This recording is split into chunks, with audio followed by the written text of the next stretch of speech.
Rolls-Royce Colina na ito. May nanalo na po eh. Naisubasta na 29,026,000 pesos. Tayo po ay makikibalita kay Attorney Chris Bendijo, Deputy Chief of Staff, Office of the Commissioner, tungkol po dito sa pagsusubasta sa mga mamahaling sasakyan. Sa pagkakataong ito, may nanalo na Attorney Bendijo, no ha? Ay, nako, mabuti na lang at nai-dispatch nyo na yan, ano? Rolls-Royce Colinan. Mas mataas pala ito ng 1,000 pesos sa floor price, Attorney Bendijo. Tama po, nabenta po ito ng 29,026,000 pesos. Opo. Ito po ay napanalunan at ang winning bidder po natin ay ang Igorot Stone Kingdom Inc. Opo. Sinasabi ni nakailang attempt nga tayo dito na pagsusubasta, Attorney Bendijo, bago po to na panalunan. Ito po yung ikatlong pag-auction po natin sa sasakyang ito. Opo, pangatlo na po ito. Okay, at ang nanalo po ay ang Igorot Stone Kingdom Incorporated. Mukhang ang kanyang motivation kaya siya sumali dito ay para i-preserve itong piece of historical para sa kanya dahil involved ito do sa malakihang katiwalian daw sa mga flood control project. Mukhang i-display ito sa kanyang theme park, Attorney Bendijo. Ano po? Tama po yun, no? Nabanggit po niya yan kahapon at bukod po dyan, binanggit niya rin po na yung kanyang ama daw po ay nangarap minsan, no, na magkaroon ng Rolls-Royce at kahit yumao na raw po ito ay at least natupad naman daw po nila sa henerasyon nila. Apo. Ang pangarap na ito ng kanyang ama. Nandun pa ho ba yung payong? Kompleto pa? May payong Opo, pa? syempre po, kompletong-kompleto po. Nandun po yung dalawang payong at magiging bahagi po ito ng ating turnover sa kanila. So, na bahagi po ng sakyan. Attorney Bendijo, so far, ilan na po ang nalilikom po nating pondo mula dito sa mga nasusubasta na mga sasakyan na ito? So, kapag sinumatotal po natin yung mga related po sa flood control, no? Halos nasa 80 million na po yung ating nakakalap na pondo dito. Kasama po doon yung mga naunang naibenta na. Ito pong anim, no? Ito pong unang pagkakataon na isinubasta po ay maisusubasta po muli. Kung di po ako nagkakamali, meron pong adjustment sa petsa, no? Baka po February 27, although we will finalize po, no? Kung maisasama po ito. Pero meron pa po tayong mga sasakyan na affiliated sa flood control issue na atin pa pong isusubasta. At gaya po ng pangako ni Commissioner Ariel Pomoceno, basta po may kinalaman sa flood control, 100% po ng proceeds nito ay i-remit po natin sa National Treasury. Meron pang Bugatti, Chiron, at saka ano pa ba yung isa? Dalawa pala to, no? Dalawang Bugatti pa, no? Attorney? Tama po, dalawang Bugatti Chiron. Ito naman po, ikatlo, ikaapat na pong pagkakataon na isinubasta po, no? At nag-fail nga po yung bidding.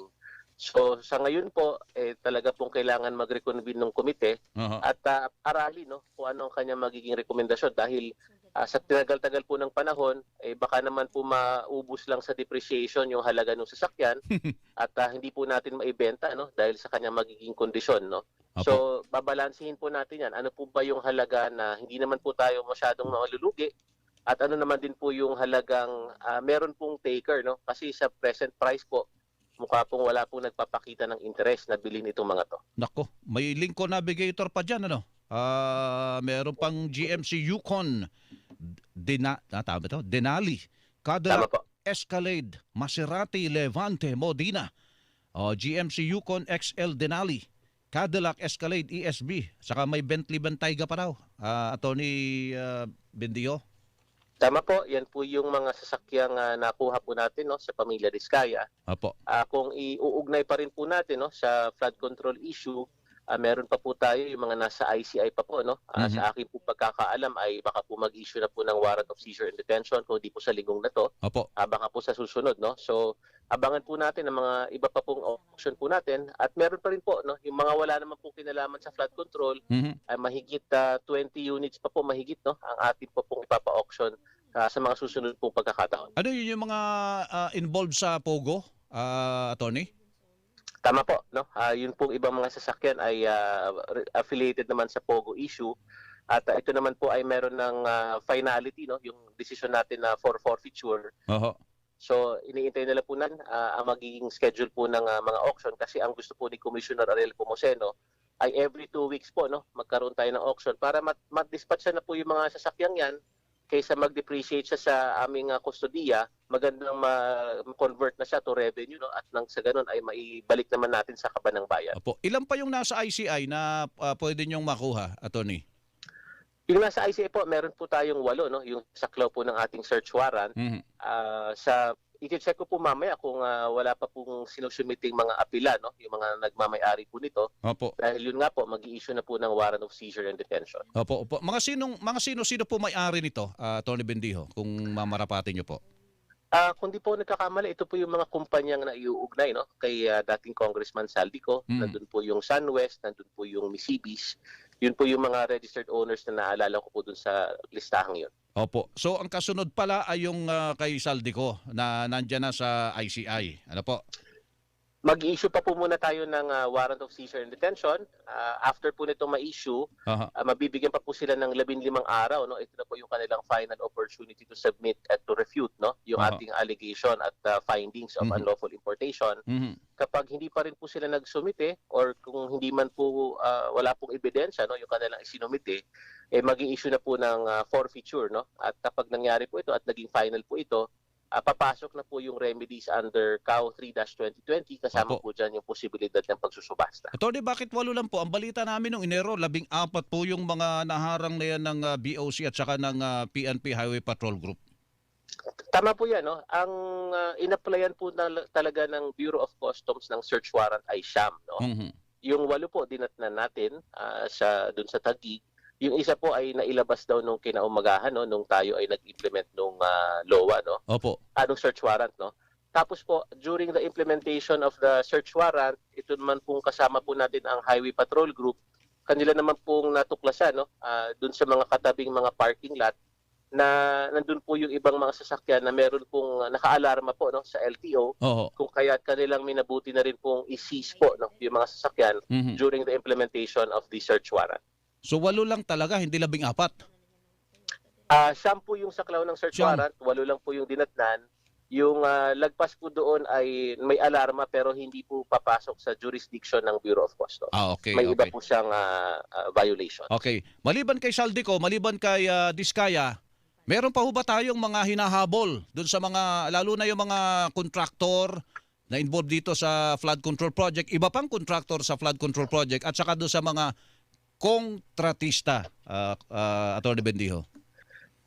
Kung pagbabasihan ko po yung listahan, halo-halo na po, no, na may mga contractor, may mga government officials, parang nasa 100 pa po mahigit, no, yung listahang ito. At yung mga kumpanya naman po ay, kung hindi po ako nagkakamali, hihigit pa po sa 200, no. So yan po ay patuloy na iniimbestigahan at tinitingnan po ng ICI. Yung sinasabi nyo mga government officials na yan, mga ano ba yan? Mga congressman ba yan? Attorney? Meron pong mga nakasamang mga ganong government officials.